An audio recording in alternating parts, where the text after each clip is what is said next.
This is the Well I Am podcast. Welcome back. My name is Kerry Miller. Very excited today to have a legend of derbs, Helen Garner. Hello, welcome. So nice to be here. Thanks for having me. Are you good? You happy? I'm very happy. I know we was getting a bit nervous before, but we got it. Calm. I know we're going to do some breath work just now with me, okay? Okay. I am keen for that. So Helen, before we get into it, let's find out a little bit for people who don't know who you are. Okay. Who is Helen Garner? Where did you come from? Where did you grow up? What is your vibe? Oh, okay. I grew up on the North Coast.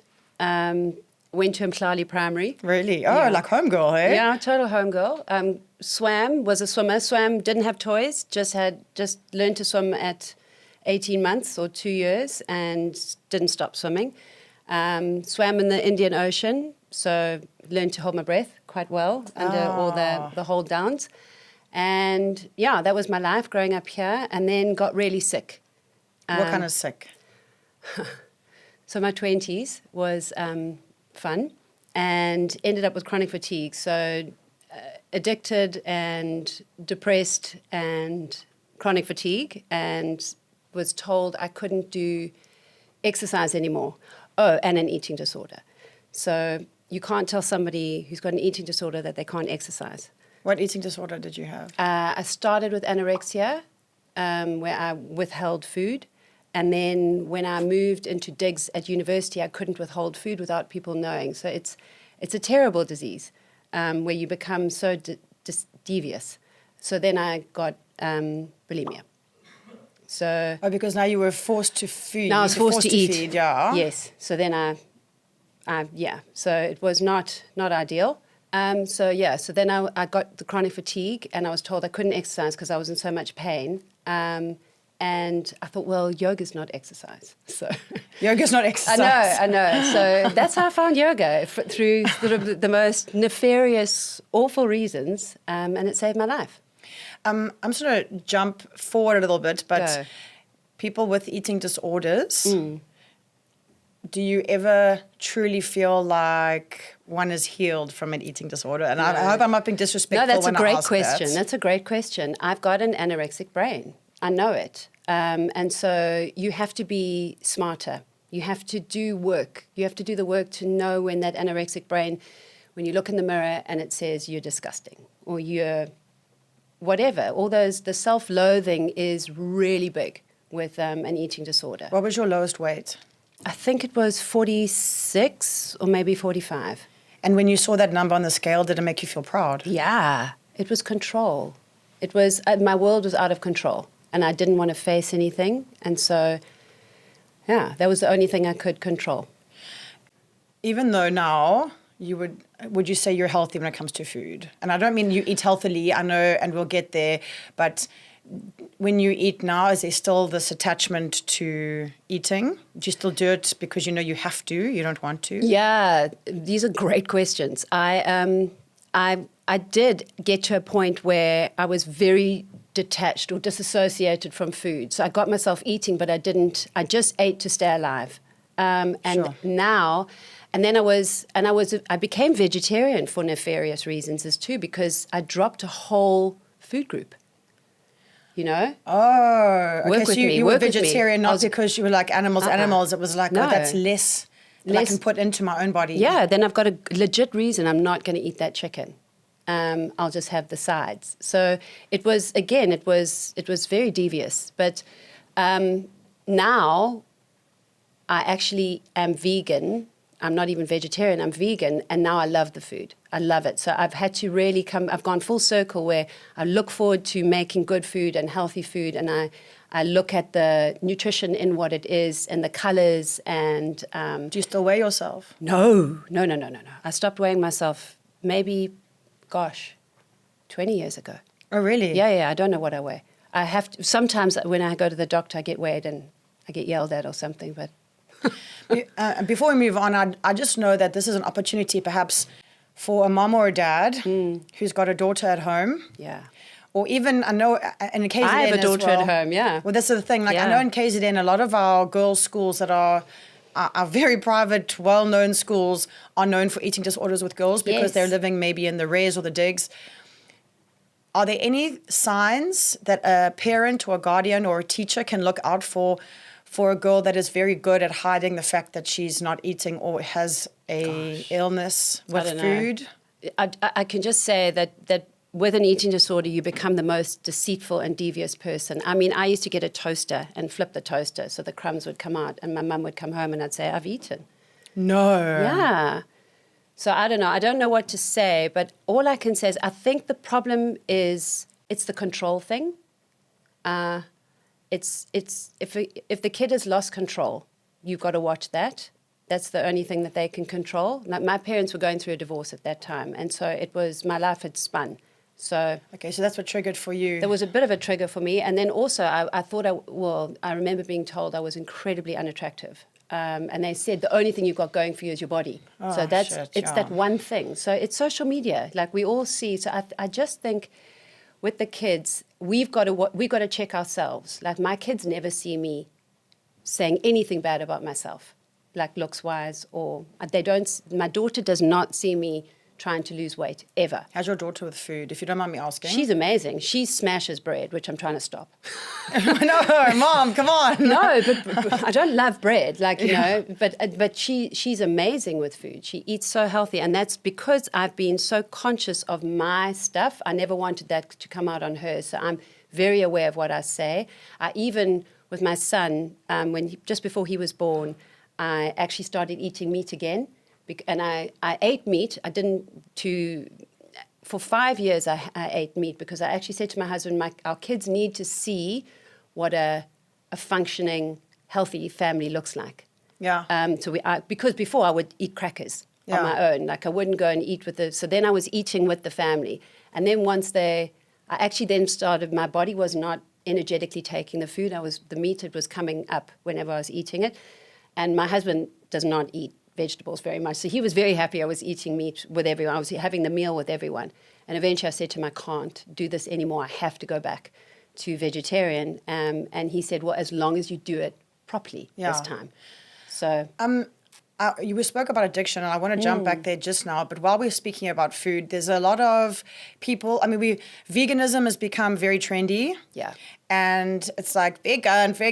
And to be fair as well, it kind of has got annoying. A joke attached to it. And it's like, how do you know someone's vegan? They tell you, you know. Yes. So the CrossFitter and the vegan. Yeah, the CrossFitter and the vegan. What did they tell you about first? I know. So for someone who doesn't know, what is veganism and how strict are you with it? Because it's almost like, have you found the vegan Lord? You know, you go to someone who's vegan and they try and convince you to do it their way. So for someone who's watching this and they've heard vegan, but they don't know, what does vegan actually mean? What is it to be vegan? Okay, so vegan has nothing to do with animal products. Like at all? At all. So ingesting or wearing? Ingesting or wearing. I found a loophole. I haven't thrown away any of my leather clothes. So my leather belt or something, but I won't buy anything. Okay. And if your car has leather seats, or are you that, you know, a leather couch? I'm not. No, we don't have a leather couch. I'm trying to think about my car. But no, so it's about not causing suffering for me, you know, and that's an interesting, just before I left to go to Egypt, I was reading a magazine article about an eating disorder that had just come out called orthorexia. And that's an interesting one. And I suddenly realized that I was kind of there. What is orthorexia? Orthorexia, I always say anorexia is for like people who don't have a lot of money. You just cut food out. Yeah. But orthorexia is for when you're a little bit more wealthy and you look at the grams and you look at the, you know, so you can't. First world anorexia. First world anorexia. It's more wealthy. It's, you know, sort of Gwyneth Paltrow talking about cut off gluten, and everyone's gluten intolerant because, again, you don't have. Sorry, yeah, we all are. What are you talking about?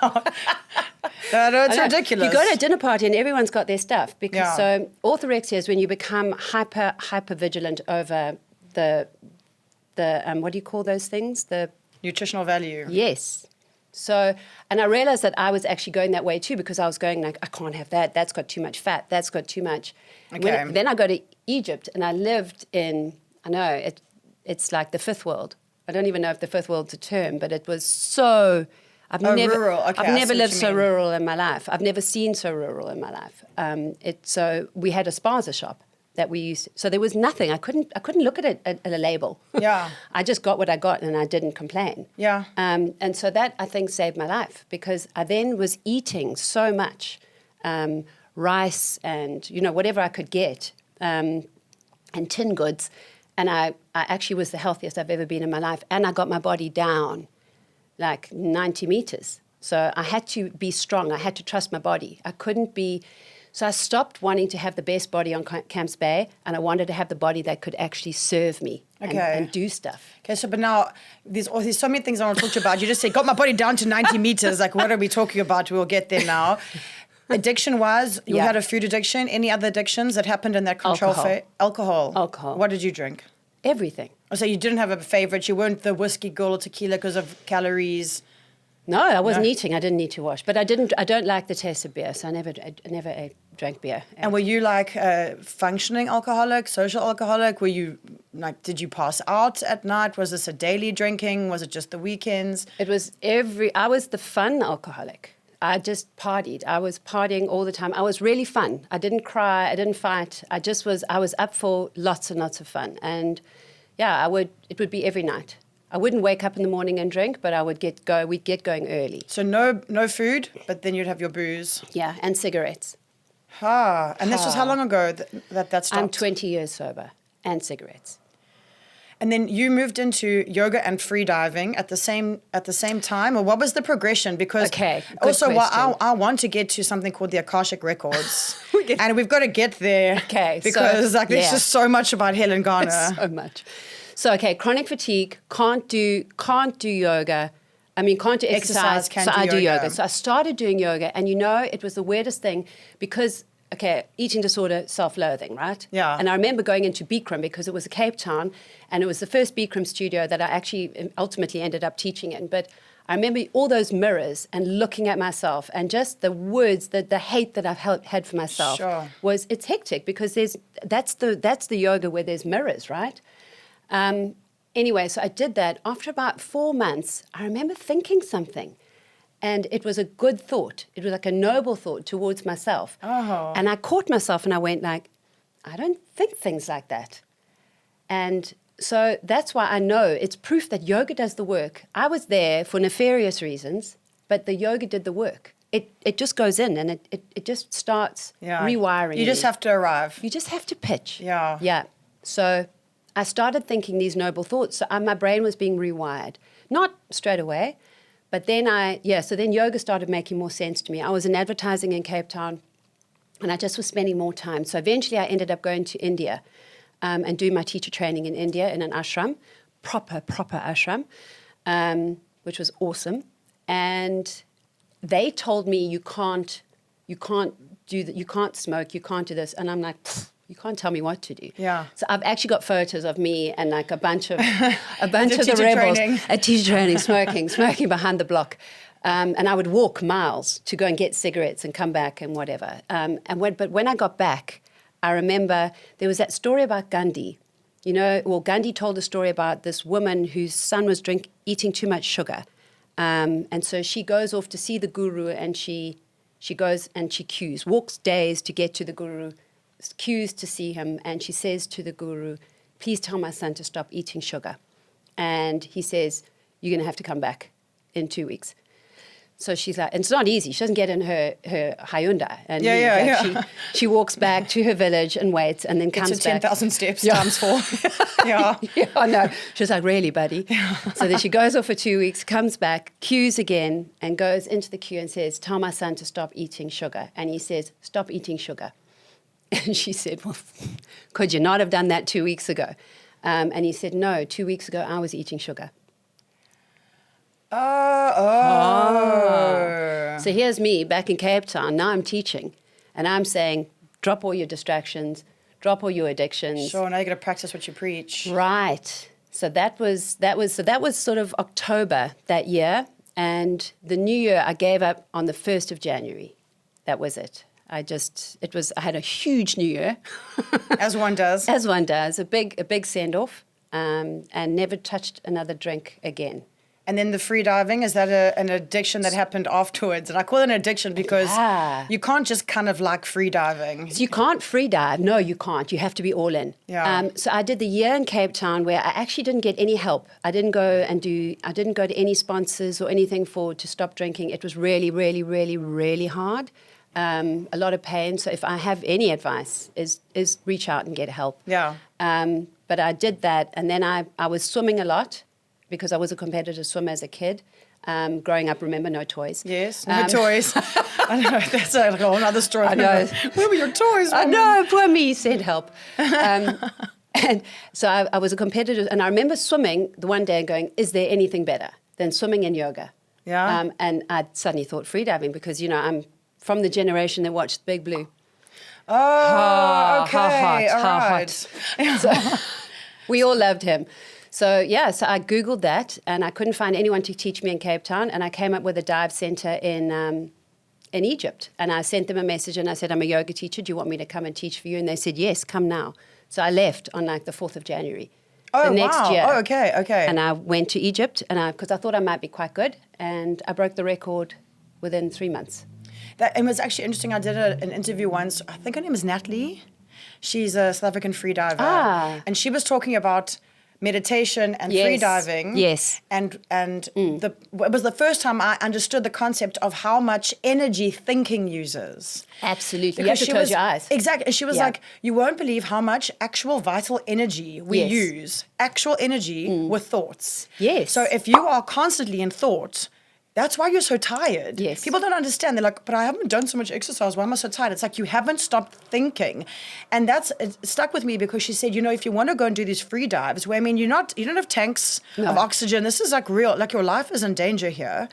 Think about it. Yeah. Shallow water blackout, something happens, like you hope it's going to be fine. Yes. But you're going all that way down. If you need a breath, you still got your, 80 meters, 90 meters to get back up to the top. And she says, if you start thinking, you're using your oxygen. Exactly. Which was mind-blowing for me. It's amazing. It is the most amazing thing. So Jacques Mayol in the Big Blue, he actually brought in yoga. He was the one who kind of did yoga. And I think that's why I just jumped straight into the front because I was flexible. Because when you have a flexible rib cage, it doesn't implode.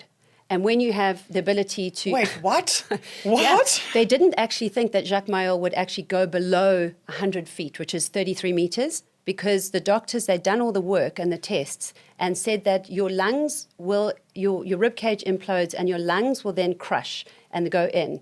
And he then went to 35 meters, and they couldn't believe that he survived.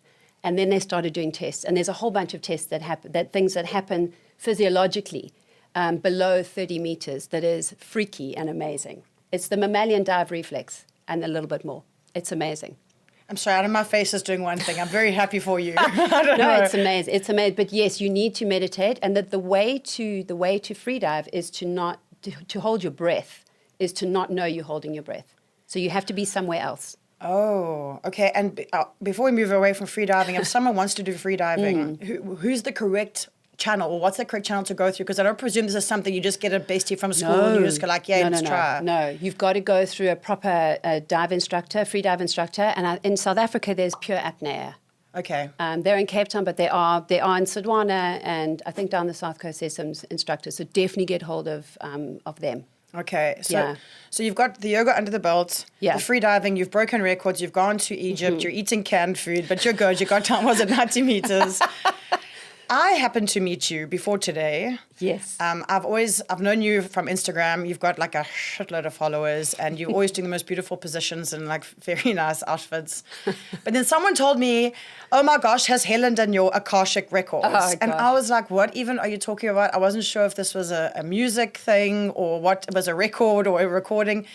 And so I kind of blindly came in to do a session with you online, and it has changed my life. No. And, when I came in, even for today, I was thinking, what are we going to focus on? There's so much to focus on with you. And then some of the ladies here, our backstage producers and makeup, and I was like, do you know what Akashic records are? And they were like, no. And I said, that's where I want to go with this, because I feel like this is the potential to change someone's life. Yeah. So Helen, what are the Akashic records? Okay, so the Akashic records are They're amazing. They are. It's an energetic library that exists in the fifth dimension. So it's not physical. It's called something else in different books, like the Bible. It's called the Book of Life. It's mentioned several times in Revelations. It's not in the Torah, but it's in one of the Jewish books. It's mentioned in Babylonian times. It exists. People know about it.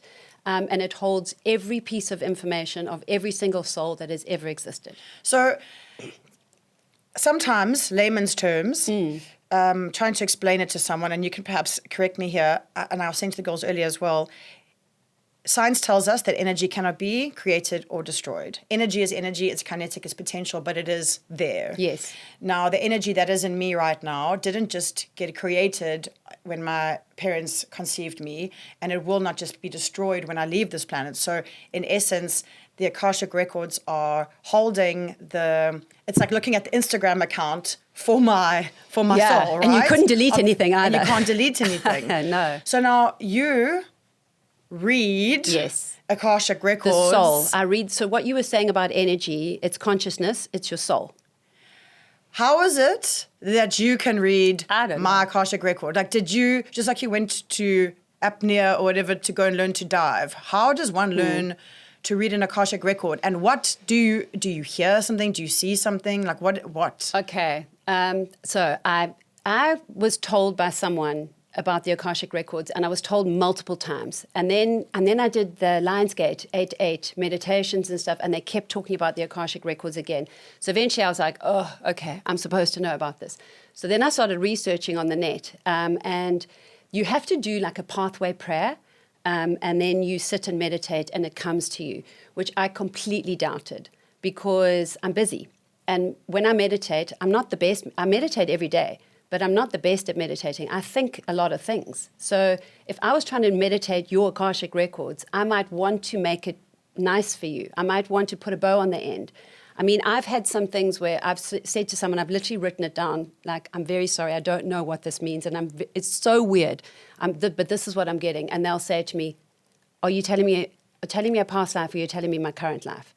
So the thing is, it's like I doubt so much when I'm getting the information, but I just go with it because I find every single time I get it right. Okay, but still, okay. So you know that I'm obviously, I do believe in this. I also know that there are going to be many eyes on us, or many ears on us right now that are going like, you two are off your rockers. Like, this doesn't make sense to me. I know. So again, I'm not being disrespectful. No. I'm just asking you. So you sit down. No, your legs are crossed. No, you're like chilling. However. And so you go, Kerry Miller's past lives. Like, how? What is it? What are you doing? Okay, so I have an attunement. I did a course where I found this lady, and she made sense to me because that whole kind of meditate and get it didn't make sense to me, and I just doubted myself that I would get in the way. Yeah. So, and she spoke to me. She was amazing because she basically said, like, because you use muscle testing, just like if you went for body talk or kinesiology, you use muscle testing, or you use a pendulum to dowse. Okay. Because it's the same. It's working off the muscles, right? And she like basically goes with the pendulum. She goes, "Let me be clear. This is a rock attached to a piece of string. Yes. You are not special." Yeah. So, and that's it. So it just gets me out of the way. So I did this course. I have an attunement that I can get into the vibrational space of the Akashic records where I can see your soul's origin and I can see who you are now. So I'm not seeing, I'm just basically pulling your file and then I go through a protocol. Are all of our files in the same place? Yeah. Origin. I go to origin and I go to who you are now. And I'm constantly comparing how far off that you are. So when you say past lives, do you think that Kerry was once on Earth before as George, who was married with 3 children, and this happened, and then George died, and now something's happened in George's life that Kerry has? You would have had, in Sanskrit we call it sanskaras. Yeah. They are patterns. So yes, I don't believe that this is it. I don't believe that we are here for one life. I don't believe that somebody who is brutally murdered at the age of 3, that's it. Sure. I think that the energy carries on. I think that we have multiple lifetimes. I think that everything, even that, that's a sentient being. I think all of it is energy, right? And I do think that the choices that we make carries a groove and a pattern. So the choices that we make in a past life, we bring that pattern forwards. And we just sit into the familiar. And then can we do something in this lifetime that Yes. in essence can affect Yes. all of us going back and forward? Do you know what I mean? If you look at dimensional, Are you going to get? Now you're going to get. I know this is freaky. getting wild. now I you feel get- like, did we all have acid for Did you, breakfast? did I you don't go know. there? You went there just for the record, but I know. The spiritual realm doesn't understand time. So everything's happening on top of each other. So what's a past life and what's a future life? I don't know. I don't know enough about it, but I think everything's happening on top of each other. We have Okay. pea brains, so we Okay. have to put it into 4 lifetimes ago or 7 lifetimes ago. But so basically, when I read the Akashic records, I'm able to see your origin. So the soul's origin of where you come from, and then I'm able to see what you're good at, your talents. And then I can see, so I can see. So that's really important. Like when I read yours was communication and I think truth. Yeah. So you're here to speak the truth and you're here to communicate. So that's where you are going to find abundance. Okay, and everyone, no matter, even if they believe, so like Mark, for example, who is known of Well I Am, even if he doesn't believe in an Akashic record, does he still have them? Yeah. So even if I'm closed off to it, you can still read it? No, I can't. So I was about to say, so you No. can't, because I always wonder for people that can read things or see No, energies no. and whatnot, No, I it's- always wonder, I know. can you tap in without someone's permission? No. So and you know, I'll tell you for free where I'm from is I don't make conscious negative choices. That's my origins. We all have familial kind of like, family characteristics. So I would never read Mark's records without his permission. But my daughter wants me to read the Queen's. She's big on that. Yes. So she won't know. She's I'm like, what no. is Leo DiCaprio like in the Akashic records? Meant for me. I know, shame. I made her look at photos of him when he was good looking.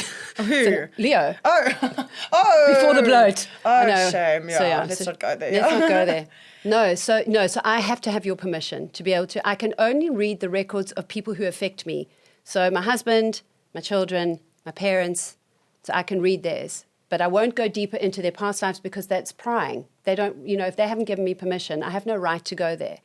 But basically, what I say to everyone, this is like a public service announcement. Everyone needs their records to be read because there are certain things like bargains or constraints, which we give up our free will to people, or we have a vow of poverty, or a vow of obedience, or a vow of suffering, where we just. I had a client yesterday who had a vow of sacrifice, and she kept saying that to me in the beginning. She kept saying, I put everyone first. Everyone comes first. And I said, yeah, we're going to get to why.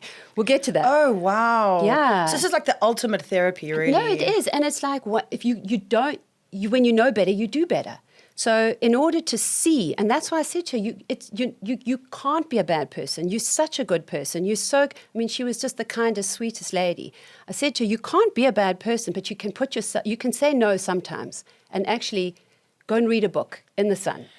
Sure. Okay. I know we are running out of time already. I can't believe it. But if someone has more questions, even if they're complete naysayers and they want, how does one get hold of you? And or if you wanted to book. Yes. For your Akashic record to be read. Is it something you can give someone else? Is that rather someone must choose their own? No, a lot of people give vouchers. Okay. So they give vouchers and they get in touch. But how do we get in touch with you? How do we find you? So I'm helenweaver.co. helenweaver.co. And on Instagram, I'm Helen Garner Weaver because, I know them both. I built my brand. I mean, thank you. And you're still freediving, still teaching yoga, still Akashic record reading. Yes. All the things at once. So fun.